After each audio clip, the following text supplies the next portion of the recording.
이 이야기는 서울 어느 오래된 아파트 단지에 살고 있는 한 할아버지의 사연을 각색한 것입니다.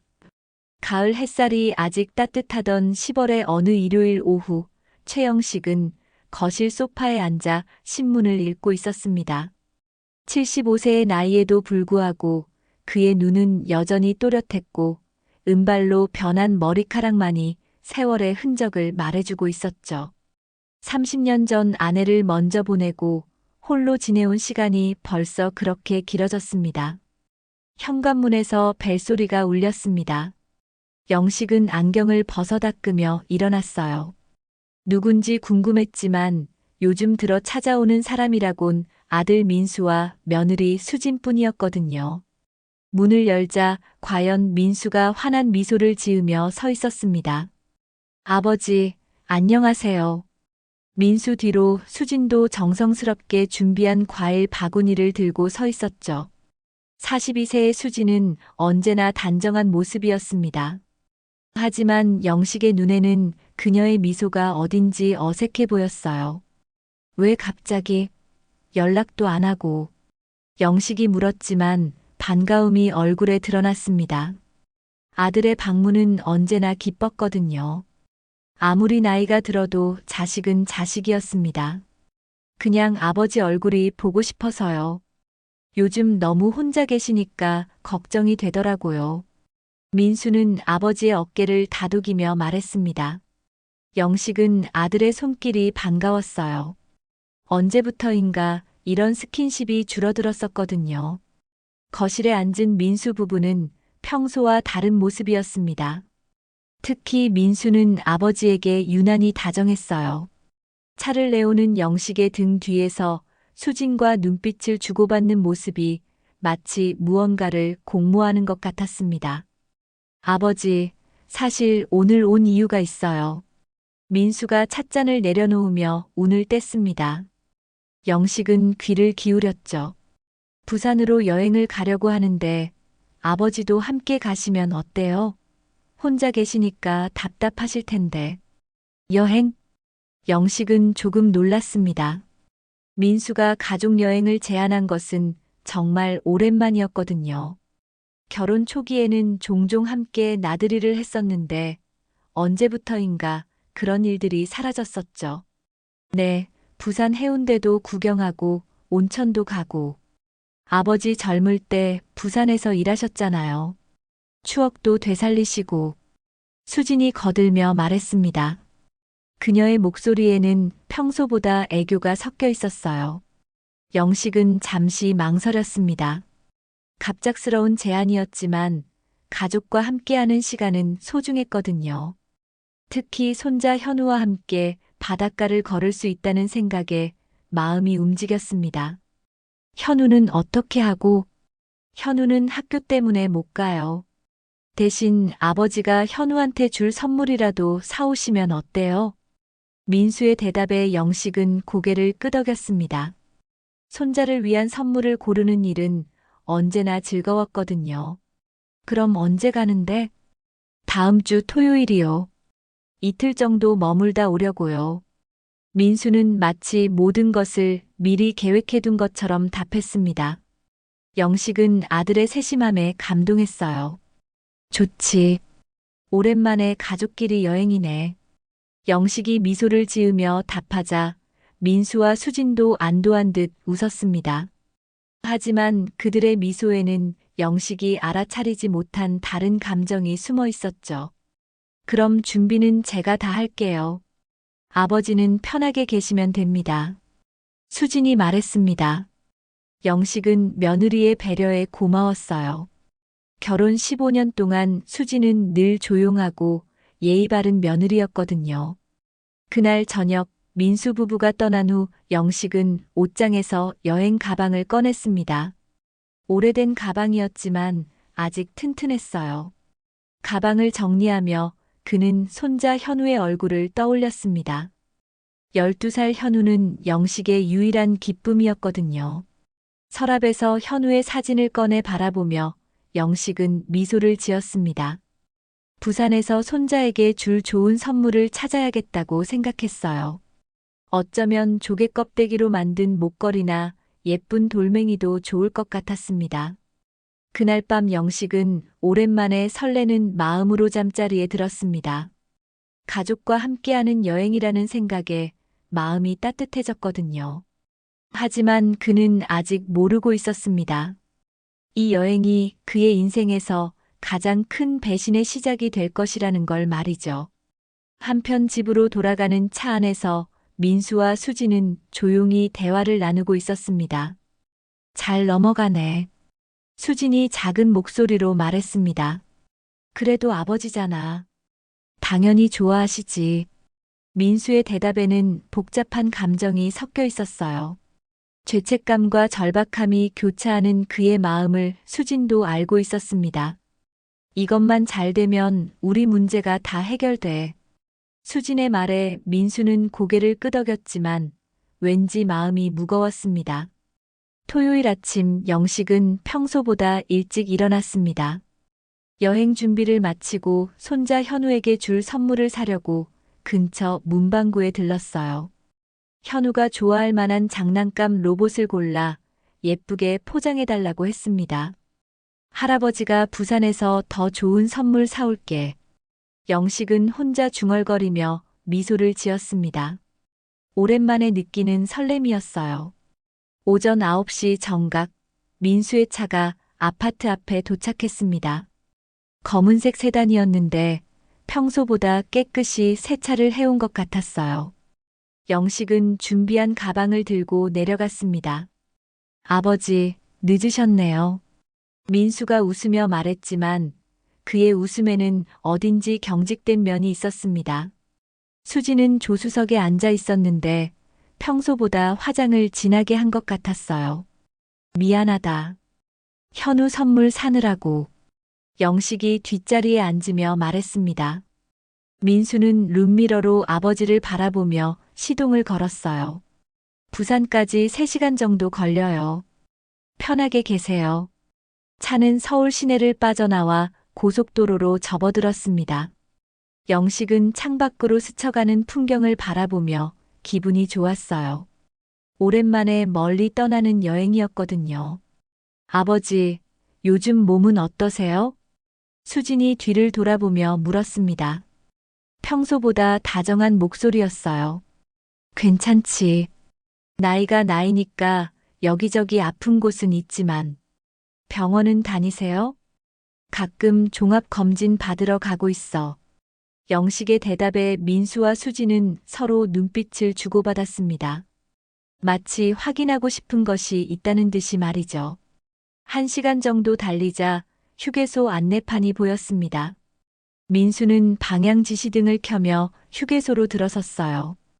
여기서 잠깐 쉬어갈까요? 화장실도 가고. 좋지. 나도 좀 다리가 아프더라. 영식은 차에서 내려 몸을 늘어뜨렸습니다. 가을 바람이 시원했어요. 휴게소는 평일이라 그런지 한적했습니다. 아버지, 저희가 화장실 다녀올게요. 차에서 좀 쉬고 계세요. 민수가 말했습니다. 영식은 고개를 끄덕이며 다시 뒷자리에 앉았어요. 금방 올게요.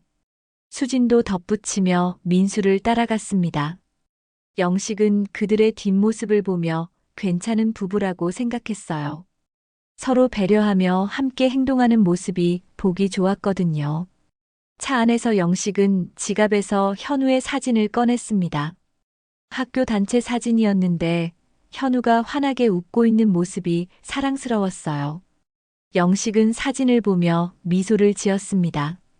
현우야, 할아버지가 부산에서 좋은 선물 사올게. 그때였습니다. 갑자기 차에 시동이 걸리는 소리가 들렸어요.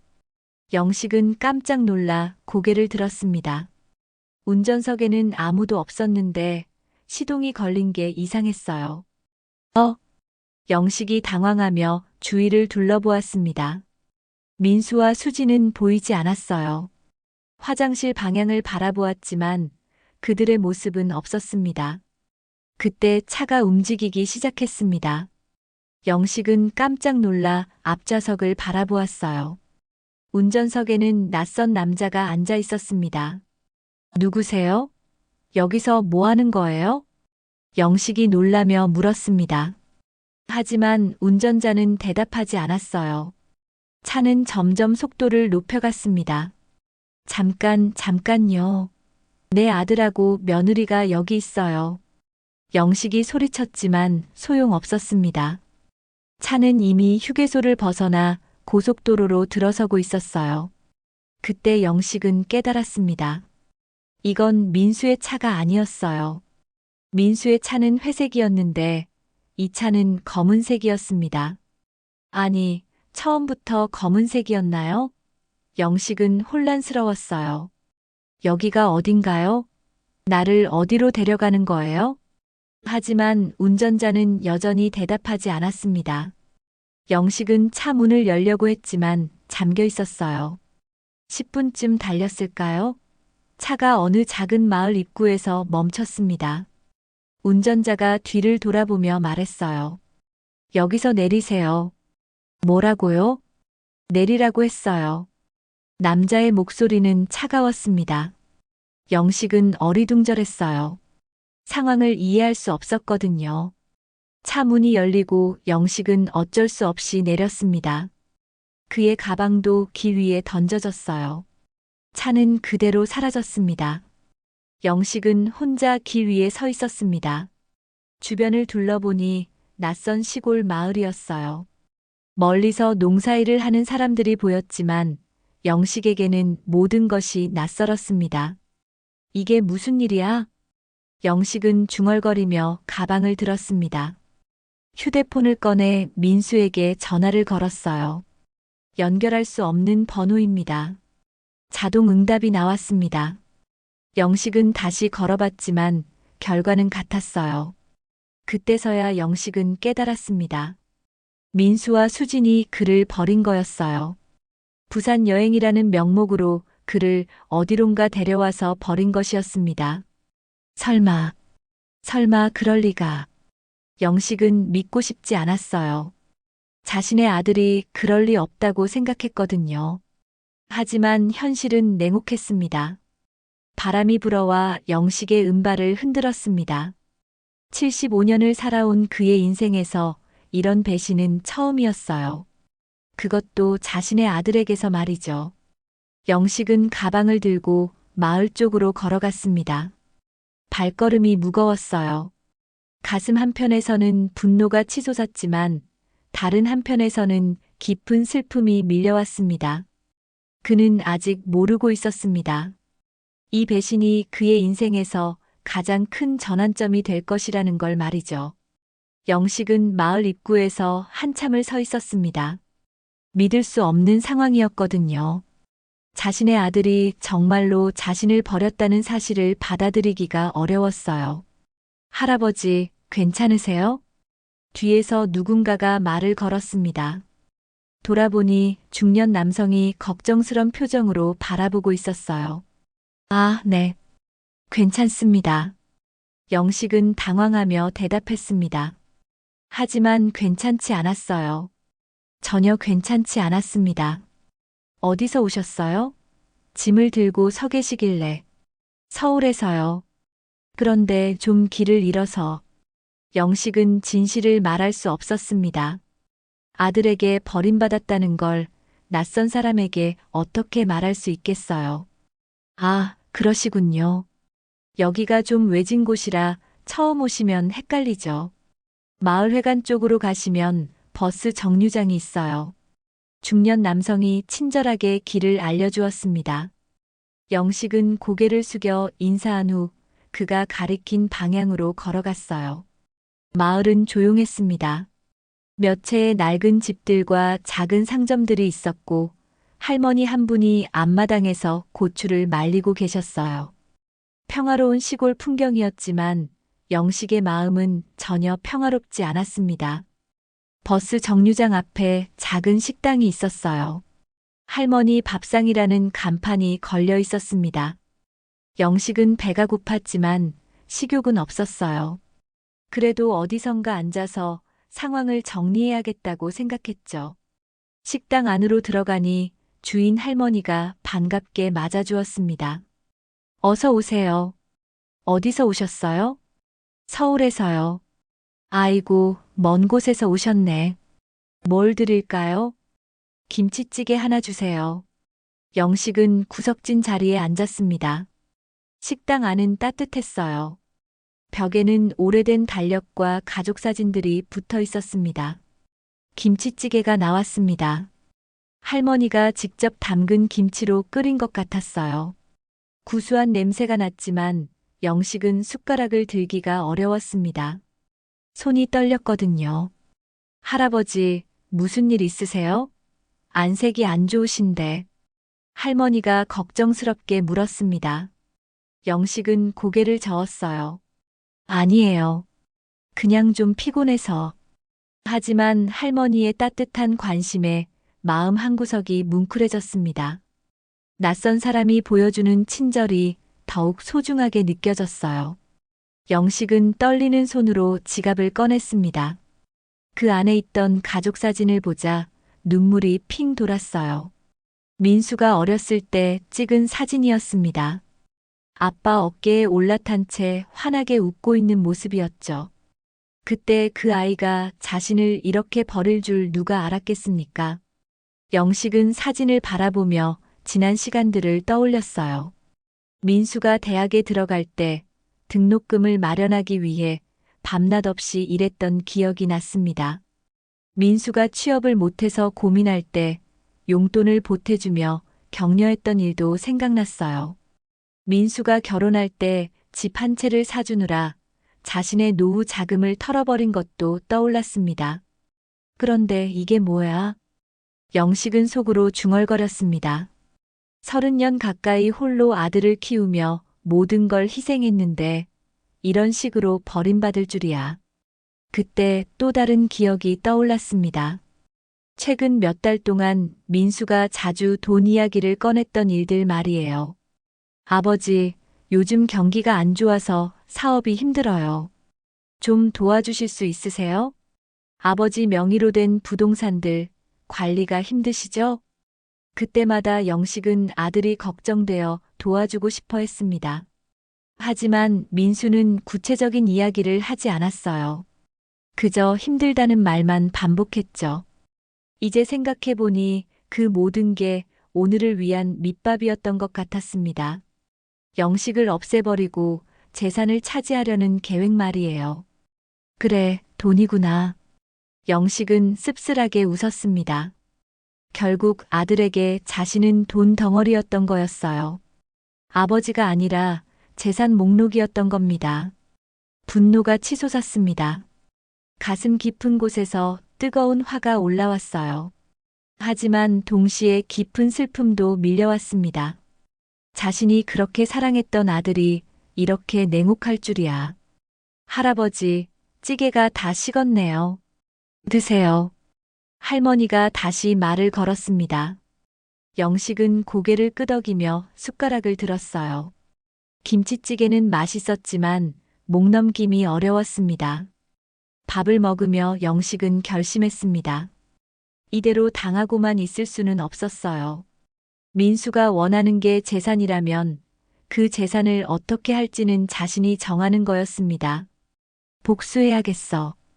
영식은 작은 목소리로 중얼거렸습니다. 75년을 살아오며 누구에게 복수하겠다고 생각해 본 적은 없었어요. 하지만 이번만큼은 달랐습니다. 자신을 버린 아들에게 똑같이 갚아주고 싶었어요. 하지만 어떻게 복수할지는 아직 명확하지 않았습니다. 다만 한 가지는 분명했어요. 민수가 기대하는 대로는 절대 해주지 않겠다는 것이었습니다. 영식은 밥을 다 먹고 계산을 했습니다. 할머니는 서울까지 가는 버스 시간표를 알려주었어요. 1시간 후에 시내버스가 와요. 거기서 갈아타시면 서울까지 갈 수 있어요. 고맙습니다. 영식은 진심으로 고마웠습니다. 이 작은 친절이 큰 위로가 되었거든요. 버스를 기다리며 영식은 다시 한번 다짐했습니다. 서울에 돌아가면 모든 걸 바꿔놓겠다고 말이에요. 민수가 꿈에도 생각하지 못할 일들을 해내겠다고 결심했습니다. 복수는 차갑게, 그리고 완벽하게 해야 했어요. 서울로 돌아온 영식은 지친 몸을 이끌고 집에 도착했습니다. 평소 같으면 반가웠을 집이 오늘은 왠지 낯설게 느껴졌어요. 모든 것이 어제와 같았지만 영식의 마음은 완전히 달라져 있었거든요.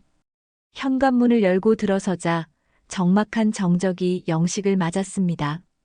거실 탁자 위에는 아직 어제 마시다 남긴 차가 그대로 놓여 있었어요. 마치 시간이 멈춘 것 같았습니다. 영식은 소파에 주저앉으며 깊은 한숨을 내쉬었어요. 하루 종일 겪은 일들이 꿈만 같았습니다. 아니, 차라리 악몽이었죠. 정말 그럴 줄이야.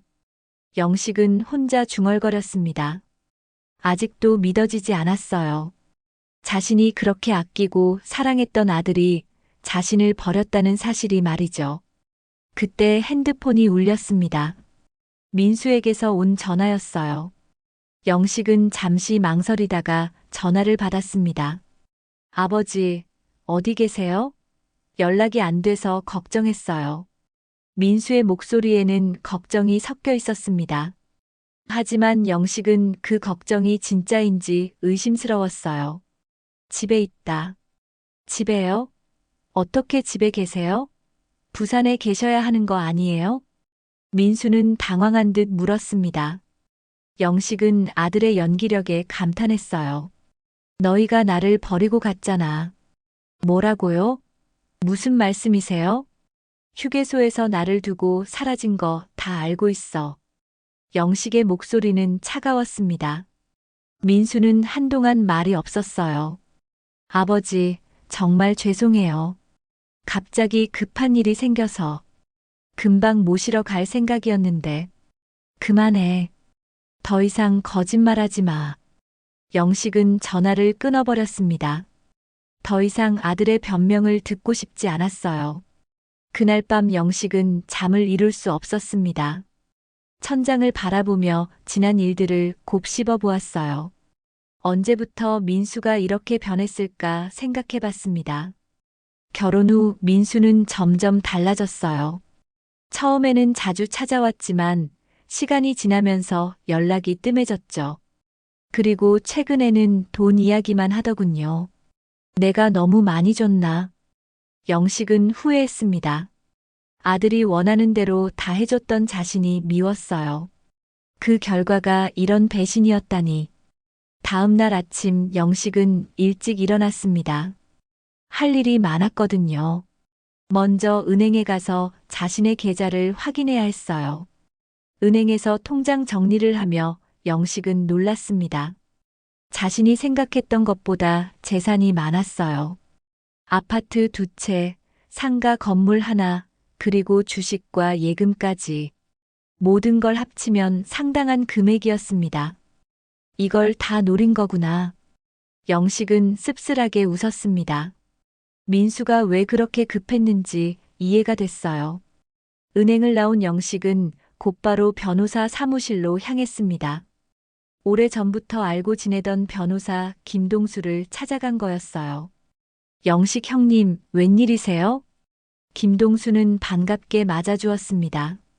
그는 영식보다 10살 정도 어렸지만 오랫동안 법률 자문을 받아온 사이였어요. 동수야, 내 재산을 정리하고 싶어. 재산 정리요? 갑자기 왜요? 사정이 생겼어. 자세한 건 나중에 이야기하고 일단 모든 부동산을 현금화하고 싶어. 김동수는 놀란 표정이었습니다. 영식이 이런 말을 한 적은 처음이었거든요. 형님, 무슨 일이 있으셨어요? 갑자기 재산을 다 팔면. 내 결정이야. 도와줄 수 있지? 영식의 단호한 목소리에 김동수는 고개를 끄덕였어요. 물론이죠. 하지만 시간이 좀 걸릴 거예요. 부동산 매매는 하루 이틀에 되는 게 아니거든요. 상관없어. 천천히 해도 돼. 영식은 마음을 정했습니다.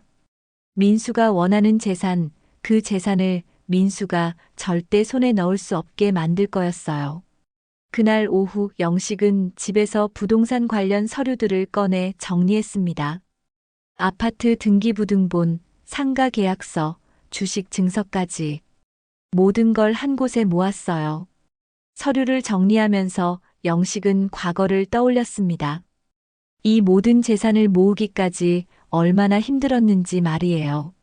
젊은 시절 공사 현장에서 일하며 모은 돈으로 첫 번째 집을 샀고 그 집을 팔아서 더 큰 집으로 이사했죠. 상가 건물도 10년 전에 힘들게 대출받아서 산 거였어요. 이 모든 게 민수를 위해서였는데 영식은 쓸쓸하게 웃었습니다. 아들의 미래를 위해 모은 재산이었는데 그 아들이 자신을 버렸으니 아이러니했어요. 저녁 무렵 현관벨이 울렸습니다. 영식은 누군지 알 것 같았어요. 문을 열자 과연 민수와 수진이 서 있었습니다. 아버지. 민수가 급히 들어오려 했지만 영식은 문을 막았어요. 들어오지 마. 아버지, 어제 일은 정말 오해예요. 저희가 설명을 드릴게요. 수진이 애원하듯 말했습니다. 하지만 영식의 마음은 이미 굳어 있었어요. 설명할 거 없어. 너희가 뭘 원하는지 다 알고 있으니까. 아버지, 정말 미안해요. 다시는 그런 일 없을게요. 민수가 고개를 숙이며 말했습니다. 하지만 영식은 믿지 않았어요. 늦었어. 이미 늦었다고. 영식은 문을 닫으려 했습니다. 민수가 문을 붙잡으며 소리쳤어요. 아버지, 제발 이야기라도 들어주세요. 하지만 영식은 단호했습니다. 더 이상 속을 만큼 순진하지 않았어요. 내일부터 재산 정리 들어간다. 너희는 한 푼도 못 가져갈 거야. 영식의 말에 민수와 수진의 얼굴이 창백해졌습니다. 그들이 가장 두려워했던 일이 시작된 거였어요. 문을 닫고 난 후 영식은 가슴이 두근거렸습니다. 복수의 시작이었거든요. 이제 정말로 모든 걸 바꿔놓을 때가 온 거였어요. 다음 날 아침 영식은 평소보다 일찍 일어나 변호사 사무실로 향했습니다. 김동수는 이미 부동산 매매 절차를 준비해 놓고 있었어요. 형님, 정말 확실한 거죠? 한번 시작하면 되돌리기 어려워요. 확실해. 바로 시작하자. 영식의 목소리는 단호했습니다.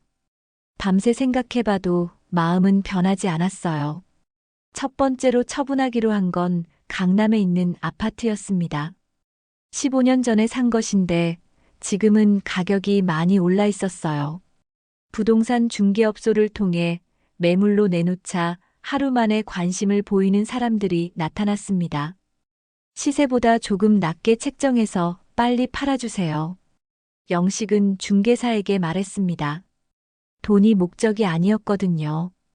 빨리 현금화하는 게 중요했어요. 한편 민수는 아버지의 행동에 당황하고 있었습니다. 부동산 중개업소에서 연락이 와서 아파트가 매물로 나왔다는 소식을 들었거든요. 아버지가 정말 파시는 것 같아. 민수는 수진에게 말했습니다. 수진의 얼굴은 창백했어요. 어떻게 할까? 이대로 두면 정말 다 팔아버릴 거야. 아버지한테 다시 가봐야겠어. 그날 저녁 민수 부부는 다시 영식의 집을 찾았습니다. 이번에는 현우도 함께 왔어요. 12살 현우는 상황을 잘 모르고 있었습니다. 할아버지. 현우가 밝게 뛰어오자 영식의 표정이 잠시 부드러워졌습니다. 손자는 여전히 사랑스러웠거든요. 현우야, 잘 지냈니? 네. 할아버지, 부산 여행은 어땠어요? 선물 사오셨어요? 현우의 순진한 질문에 영식은 마음이 아팠습니다. 아이는 아무것도 모르고 있었어요. 미안하다, 현우야. 할아버지가 선물을 못 샀네. 괜찮아요, 할아버지. 다음에 사주세요. 현우는 환하게 웃었습니다. 그 웃음이 영식의 마음을 더욱 아프게 했어요. 민수가 현우를 거실로 보내고 영식에게 다가왔습니다. 아버지, 제발 다시 생각해 보세요. 저희가 정말 잘못했어요. 아버지, 저희도 현우 때문에 걱정이 많아요. 아이 교육비도 만만치 않고. 수진도 눈물을 글썽이며 말했습니다. 하지만 영식은 흔들리지 않았어요. 그런 걱정은 나를 버릴 때 했어야지. 아버지, 정말 급한 일이 있어서 그랬어요. 회사 일로 갑자기 서울로 올라와야 했거든요. 민수는 거짓말을 계속했습니다. 하지만 영식은 이미 모든 걸 알고 있었어요. 민수야, 너 빚이 많지? 영식의 갑작스러운 질문에 민수는 당황했습니다. 뭐라고요? 사업이 망해서 빚이 생겼고, 그래서 내 재산을 노린 거 아니야? 영식의 추궁에 민수는 아무 말도 할 수 없었어요. 전곡을 찔린 거였거든요. 아버지, 어떻게 그런 말씀을. 내가 늙었다고 바보인 줄 알아? 요즘 몇 달 동안 너희 행동 다 지켜봤어. 영식은 냉정하게 말했습니다. 민수와 수지는 할 말을 잃었어요. 현우야, 이리 와. 영식이 손자를 불렀습니다. 현우가 뛰어오자 영식은 아이를 무릎에 앉혔어요. 현우야, 할아버지가 너한테 줄 게 있어. 영식은 지갑에서 봉투 하나를 꺼냈습니다. 안에는 현금이 들어 있었어요.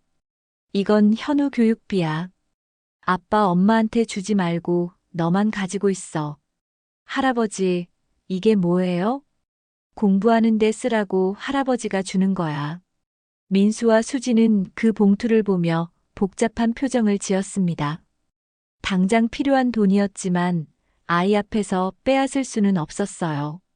아버지, 이럴 필요 없어요. 저희가 현우 뒷바라지는 충분히 할 수 있어요. 그래. 그럼 내 돈은 필요 없겠네. 영식의 말에 민수는 할 말이 없었습니다. 아버지의 돈이 절실히 필요한 상황이었거든요. 아버지, 저희가 정말 잘못했어요. 다시 기회를 주세요. 수진이 무릎을 꿇으며 애원했습니다. 하지만 영식의 마음은 이미 굳어 있었어요. 기회는 이미 다 줬어. 너희가 스스로 버린 거야. 영식은 현우를 내려놓고 일어났습니다. 현우야, 할아버지는 잠시 멀리 갈 거야. 그동안 아빠 엄마 말씀 잘 듣고 공부 열심히 해. 할아버지, 어디 가세요? 현우가 불안해하며 물었습니다. 영식은 손자의 머리를 쓰다듬었어요. 조용한 곳으로 가서 쉴 거야. 현우가 크면 다시 만날 수 있을 거야. 아버지, 어디 가시려고요? 민수가 급하게 물었습니다. 하지만 영식은 대답하지 않았어요. 내일부터 이 집도 팔 거야. 너희는 더 이상 오지 마. 영식의 선언에 민수 부부는 충격을 받았습니다. 아버지가 정말로 모든 걸 끝내려 한다는 걸 깨달았거든요. 아버지, 제발. 그만 가. 현우만 데리고. 영식은 더 이상 대화하지 않겠다는 듯 등을 돌렸습니다. 민수 부부는 어쩔 수 없이 현우를 데리고 나갔어요. 문이 닫힌 후 영식은 깊은 한숨을 내쉬었습니다. 손자와 헤어지는 건 마음 아팠지만 어쩔 수 없는 선택이었어요. 그날 밤 민수와 수지는 집에서 심각한 대화를 나눴습니다. 정말 아버지가 다 팔아버리시면 어떻게 해? 그럴 리 없어. 아무리 화가 나셨어도 현우 생각해서라도. 아니야, 아버지는 진심이야. 우리가 너무 심하게 했어. 수진의 말에 민수는 고개를 숙였습니다. 돌이킬 수 없는 강을 건넌 것 같았어요. 어떻게든 막아야 해. 아버지 재산 없이는 우리가 살 수 없어. 민수의 말에는 절망이 섞여 있었습니다. 그들의 미래는 영식의 손에 달려 있었거든요. 한편 영식은 창문 너머로 밤하늘을 바라보고 있었습니다. 복수는 시작됐지만 마음 한구석이 허전했어요. 하지만 돌이킬 수는 없었습니다. 이미 선택한 길이었거든요. 일주일 후 영식의 재산 처분은 본격적으로 진행되고 있었습니다. 강남 아파트는 예상보다 빠르게 팔렸고 상가 건물도 매수자가 나타났어요. 영식은 김동수 변호사와 함께 은행에서 거액의 현금을 확인하고 있었습니다. 형님, 정말 이 돈을 다 기부하시겠어요? 김동수는 믿을 수 없다는 표정이었습니다. 영식이 처분한 재산은 10억이 넘는 금액이었거든요. 그래. 사회복지재단하고 지역교육청에 절반씩 나눠서 기부할 거야. 하지만 아들분이 계시잖아요. 가족들과 상의는 해보셨어요? 상의할 필요 없어. 내 돈이니까 내가 정하는 거야. 영식의 목소리는 단호했습니다. 김동수는 더 이상 말리지 않았어요. 그런데 현우 군을 위한 교육기금은 따로 만드시겠다고 하셨죠? 응. 현우가 성인이 될 때까지 쓸 수 있도록 신탁으로 만들어줘. 단, 민수나 수지는 절대 건드릴 수 없게. 영식은 손자만큼은 챙기고 싶었습니다. 아이에게는 잘못이 없었거든요. 그날 오후 사회복지재단 사무실에서 기부 행사가 열렸습니다. 지역 신문사에서 취재를 나왔고 재단 관계자들이 영식에게 감사 인사를 전했어요. 이렇게 큰 기부를 해주셔서 정말 감사합니다. 소외된 이웃들에게 큰 도움이 될 거예요. 재단 이사장이 영식의 손을 잡으며 말했습니다. 영식은 처음으로 마음이 편안해지는 걸 느꼈어요. 좋은 일에 쓰여지면 됩니다. 혹시 기부자님의 성함을 공개해도 될까요? 아니요. 익명으로 해주세요. 영식은 유명해지고 싶지 않았습니다. 그저 자신의 돈이 의미 있는 곳에 쓰이면 충분했어요. 기부 행사를 마치고 나오는 길에 영식은 민수를 마주쳤습니다. 민수는 재단 사무실 앞에서 기다리고 있었던 거였어요. 아버지, 민수가 다급하게 달려왔습니다. 영식은 그를 보고도 표정이 변하지 않았어요. 아버지, 정말 기부하신 거예요? 그래. 어떻게 이럴 수 있어요? 가족도 있는데. 민수는 절망적인 표정이었습니다. 아버지가 정말로 재산을 다 기부해버렸다는 걸 믿을 수 없었어요. 가족? 나를 버린 게 가족이야? 아버지, 저희가 잘못했다고 몇 번이나 말했잖아요. 말로만 미안하다고 하면 다 해결돼. 너희가 한 일을 생각해봐. 영식의 목소리는 차가웠습니다. 민수는 할 말이 없었어요. 그럼 우리는 어떻게 살라고요? 빚도 있고 현우 교육비도. 그건 너희가 알아서 할 일이야. 나는 이미 현우 몫은 따로 마련해뒀어. 현우 몫이요? 현우가 성인이 될 때까지 쓸 교육비를 신탁으로 만들어뒀어. 하지만 너희는 한 푼도 못 써. 민수는 복잡한 감정에 휩싸였습니다. 아들을 위한 돈은 있지만 자신들은 그 돈을 쓸 수 없다는 거였어요. 아버지, 제발 한 번만 더 기회를 주세요. 정말 잘할게요. 민수가 무릎을 꿇으며 애원했습니다. 길가에 있는 사람들이 쳐다봤지만 민수는 신경 쓰지 않았어요. 늦었어. 이미 다 끝났다. 영식은 민수를 일으켜 세우지도 않고 걸어갔습니다. 민수는 아버지의 뒷모습을 바라보며 절망했어요. 그날 밤 영식은 집에서 마지막 정리를 하고 있었습니다. 이 집도 다음 주에 넘겨줘야 했거든요. 오래된 앨범을 뒤적이며 추억을 되짚어봤어요. 아내와 함께 찍은 사진, 어린 민수와의 사진들이 나왔습니다. 행복했던 시절의 기억들이었죠. 그때는 이런 일이 일어날 줄 꿈에도 몰랐어요. 여보, 내가 잘한 건가? 영식은 아내의 사진을 보며 중얼거렸습니다. 아내가 살아있다면 뭐라고 했을까요? 현관벨이 울렸습니다. 이번에는 수진이 혼자 왔어요. 그녀의 눈은 빨갛게 부어 있었습니다. 아버지, 정말 이렇게 끝낼 거예요? 수진의 목소리는 떨리고 있었습니다. 영식은 문을 열어주지 않았어요. 수진아, 너도 공범이었잖아. 저희가 정말 잘못했어요. 하지만 현우는 죄가 없잖아요. 현우 걱정은 하지 마. 내가 다 준비해뒀어. 아버지께서 준비하신 돈, 저희가 못 쓰면 현우도 제대로 교육받기 어려워요. 수지는 마지막 카드를 꺼냈습니다.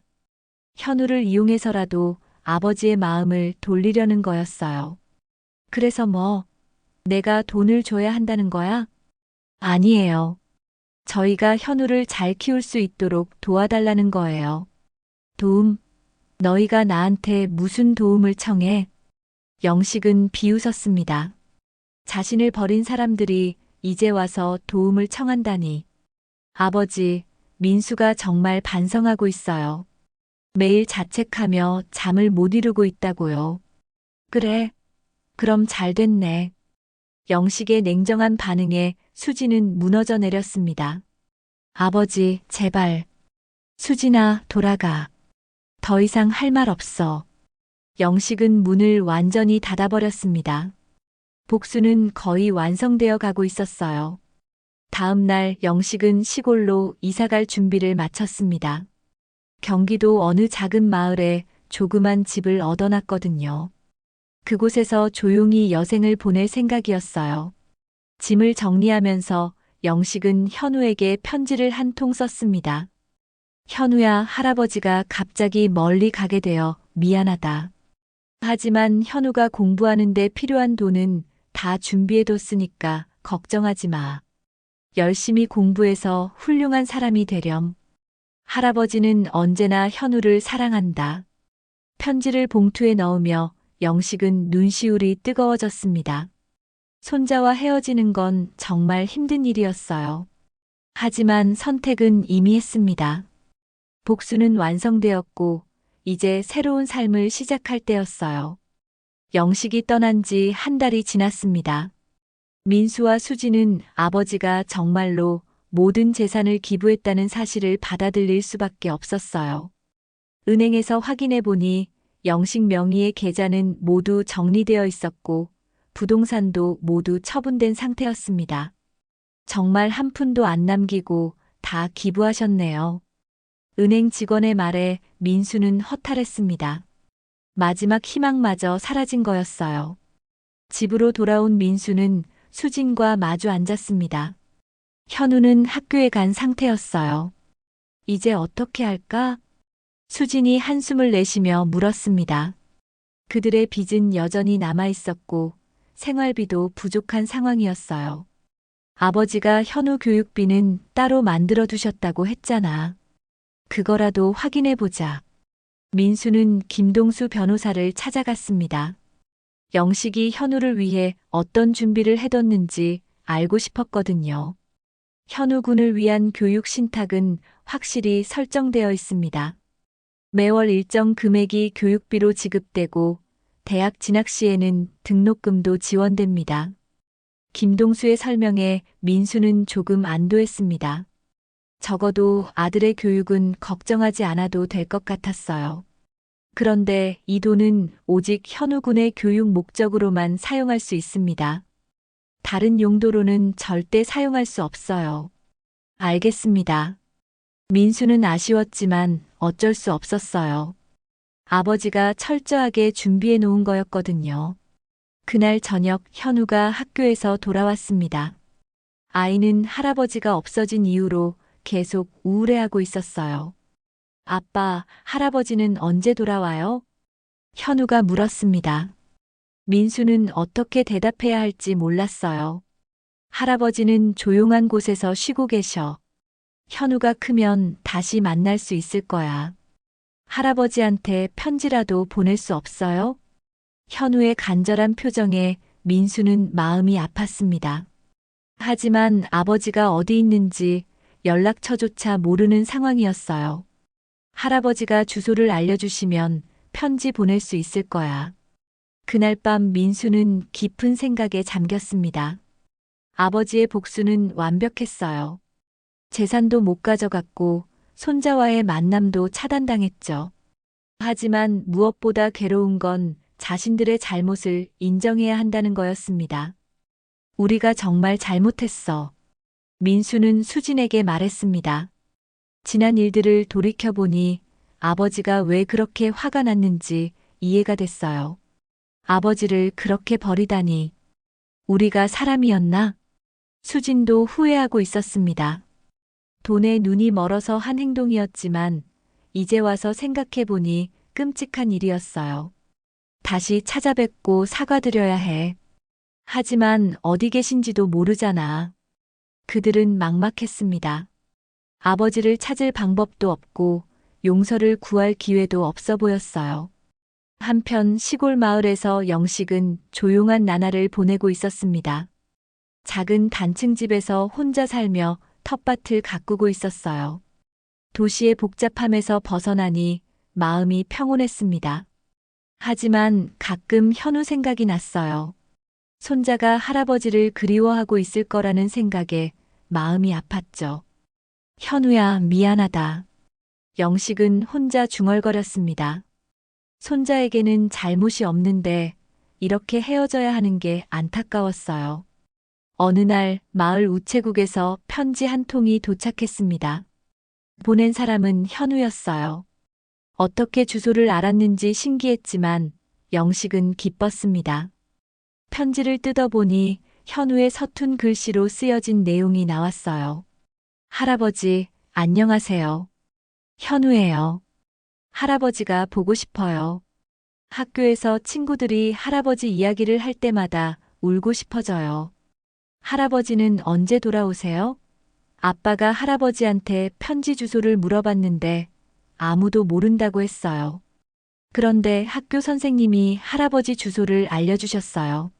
할아버지가 제 교육비를 보내주신다면서 학교에 연락하셨다고 해요. 할아버지, 정말 고마워요. 저는 열심히 공부할게요. 할아버지가 자랑스러워 하실 수 있게요. 편지를 읽으며 영식은 눈물이 났습니다. 현우는 여전히 순수하고 착한 아이였어요. 영식은 즉시 답장을 썼습니다. 현우야, 편지 고마워. 할아버지도 현우가 너무 보고 싶어. 하지만 할아버지는 조용한 곳에서 쉬어야 해서 당분간 만날 수 없을 것 같다. 대신 현우가 편지를 많이 써줘. 할아버지가 현우 소식을 들으면 정말 기뻐. 공부 열심히 하고 아빠 엄마 말씀도 잘 들어. 할아버지는 언제나 현우를 사랑한다. 편지를 붙이고 나서 영식은 복잡한 마음이었습니다. 손자는 그리웠지만 민수 부부와는 아직 화해할 마음이 생기지 않았어요. 며칠 후 영식은 뜻밖의 방문자를 맞았습니다. 민수와 수진이 찾아온 거였어요. 현우의 편지 주소를 통해 아버지를 찾은 것 같았습니다. 아버지, 민수가 대문 앞에서 소리쳤습니다. 영식은 집 안에서 그들을 바라봤지만 문을 열지 않았어요. 아버지, 저희가 정말 잘못했어요. 용서해 주세요. 수진도 함께 소리쳤습니다. 그들은 몇 시간 동안 대문 앞에서 기다렸어요. 영식은 마음이 흔들렸습니다. 그래도 자신의 아들이고 며느리였거든요. 하지만 쉽게 용서할 수는 없었어요. 배신의 상처가 너무 깊었습니다. 해가 지고 나서야 영식은 문을 열었습니다. 왜 왔어? 아버지, 저희가 현우를 데리고 와야 했는데 아이가 학교가 있어서. 민수가 조심스럽게 말했습니다. 현우 만나러 온 거야? 그것도 있지만 정말 아버지께 사과드리고 싶어서 왔어요. 수진이 눈물을 흘리며 말했습니다. 영식은 그들의 진심을 확인하고 싶었어요. 과연 정말로 후회하고 있는 건지 말이죠. 복수는 끝났지만 이제 용서의 시간이 올 수 있을까요? 영식은 아직 확신할 수 없었습니다. 영식은 민수와 수진을 집 안으로 들어오게 했습니다. 작은 거실에 마주 앉은 그들 사이에는 어색한 침묵이 흘렀어요. 차라도 한잔 하겠어? 영식이 먼저 말을 꺼냈습니다. 민수와 수진은 고개를 끄덕였어요. 아버지, 이런 곳에서 혼자 사시다니. 수진이 주위를 둘러보며 말했습니다. 영식의 집은 정말 소박했어요. 화려했던 서울의 아파트와는 비교할 수 없을 정도로 작고 낡았습니다. 조용해서 좋아. 이 나이에는 이 정도면 충분해. 영식은 차를 끓이며 말했습니다. 그의 표정은 여전히 경계심이 느껴졌어요. 아버지, 저희가 정말 잘못했습니다. 민수가 고개를 숙이며 말했습니다. 목소리에 진심이 담겨 있었어요. 지금 와서 그런 말 해봤자 소용없어. 아니에요. 저희가 정말 반성하고 있어요. 아버지 없이 지내보니까 얼마나 큰 실수를 했는지 알겠어요. 수진도 눈물을 글썽이며 말했습니다. 지난 한 달 동안 그들은 많은 것을 깨달았어요. 반성? 돈 때문에 반성하는 거 아니야? 영식의 날카로운 질문에 민수는 할 말이 없었습니다. 처음에는 정말 돈 때문이었거든요. 처음에는 그랬을지도 모르겠어요. 하지만 지금은 달라요. 정말로 아버지가 그리워요. 민수의 고백에 영식은 조금 놀랐습니다. 아들의 목소리에서 진정성이 느껴졌거든요. 현우가 매일 할아버지 이야기를 해요. 아이가 얼마나 할아버지를 그리워하는지 몰라요. 수진이 덧붙였습니다. 현우 이야기가 나오자 영식의 표정이 부드러워졌어요. 현우는 잘 지내고 있어? 네, 공부도 열심히 하고 있어요. 할아버지가 보내주신 편지를 매일 읽으면서요. 민수의 말에 영식은 미소를 지었습니다. 손자가 자신의 편지를 소중히 여기고 있다니 기뻤어요. 아버지, 현우를 만나러 가실 수 없으세요? 아이가 정말 보고 싶어 해요. 영식은 망설였습니다. 현우는 보고 싶었지만 민수 부부와 다시 엮이는 게 부담스러웠어요. 아버지께서 원하시면 저희는 빠질게요.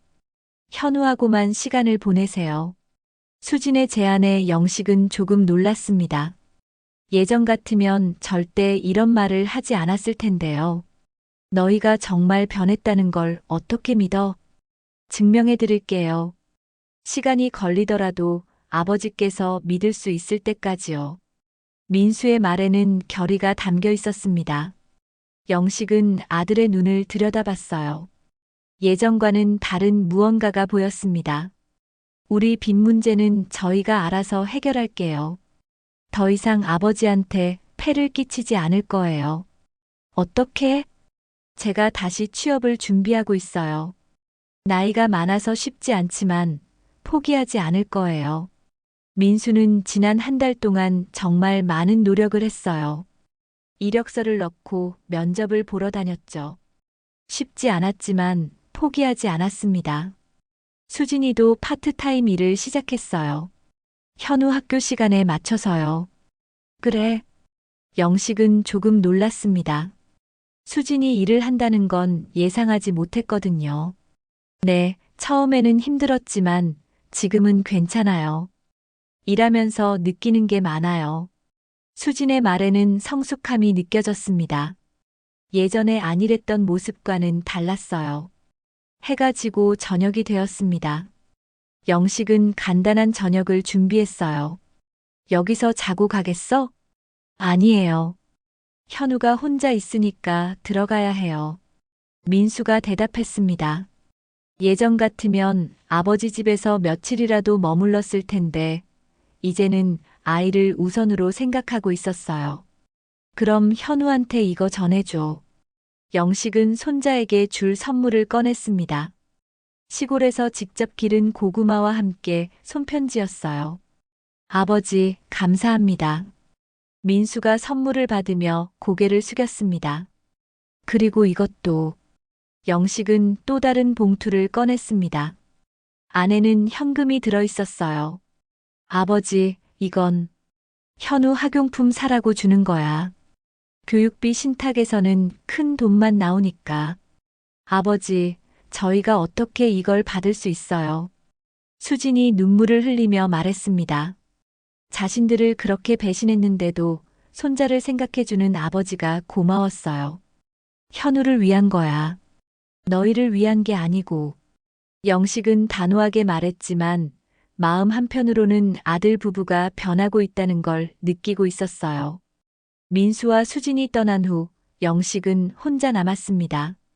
하지만 전과는 다른 기분이었어요. 복수는 끝났고 이제 새로운 가능성이 보이기 시작했습니다. 며칠 후 현우에게서 편지가 또 왔습니다. 이번에는 할아버지가 보내준 고구마를 먹었다는 이야기와 함께 학교 생활에 대한 소식이 적혀 있었어요. 할아버지, 아빠가 요즘 취업 준비 열심히 해요. 엄마도 일하러 나가시고요. 저도 공부 열심히 해서 할아버지 자랑스럽게 해드릴게요. 편지를 읽으며 영식은 마음이 따뜻해졌습니다. 가족들이 정말로 변하고 있는 것 같았어요. 그날 저녁 영식은 오랜만에 민수에게 전화를 걸었습니다. 여보세요? 민수야, 나야. 아버지. 민수의 목소리에서 놀라움과 기쁨이 느껴졌어요. 현우가 보고 싶어서 그런데 주말에 여기로 데려올 수 있어? 정말요? 물론이죠. 현우가 얼마나 좋아할까요? 너희는 오지 마. 현우하고만 시간을 보내고 싶어. 알겠습니다. 현우만 모셔다 드릴게요. 그 주말 현우가 할아버지를 만나러 왔습니다. 아이는 할아버지를 보자마자 달려와 안겼어요. 할아버지, 현우야 많이 컸네. 영식은 손자를 품에 안으며 눈물이 핑 돌았습니다. 한 달 만에 보는 손자가 더욱 사랑스러웠어요. 할아버지, 여기 정말 좋네요. 공기도 맑고. 그래, 현우도 여기가 좋아. 네, 할아버지랑 함께 있으면 어디든 좋아요. 현우의 순수한 말에 영식은 마음이 벅찼습니다. 그날 하루 종일 할아버지와 손자는 함께 시간을 보냈어요. 텃밭을 구경하고 마을을 산책하고 저녁에는 함께 밥을 먹었습니다. 할아버지, 아빠가 말씀하셨어요. 할아버지한테 정말 잘못했다고 용서받을 자격도 없다고요. 현우의 말에 영식은 잠시 말이 없었어요. 현우야, 할아버지도 아빠를 용서할 거야. 시간이 좀 걸리겠지만. 정말요? 응. 가족이니까. 영식은 결심했습니다. 복수는 끝났고 이제 용서의 시간이 온 거라고 말이에요. 현우가 돌아간 후 영식은 편지를 한 통 썼습니다. 민수에게 보내는 편지였어요. 민수야, 너희가 정말 변했다는 걸 느끼고 있어. 하지만 아직 시간이 필요해. 조금씩 천천히 관계를 회복해보자. 현우를 위해서라도 우리는 다시 가족이 되어야 해. 편지를 붙이며 영식은 새로운 시작을 예감했습니다. 복수는 끝났고 이제 진짜 가족이 되어가는 시간이 시작된 거였어요.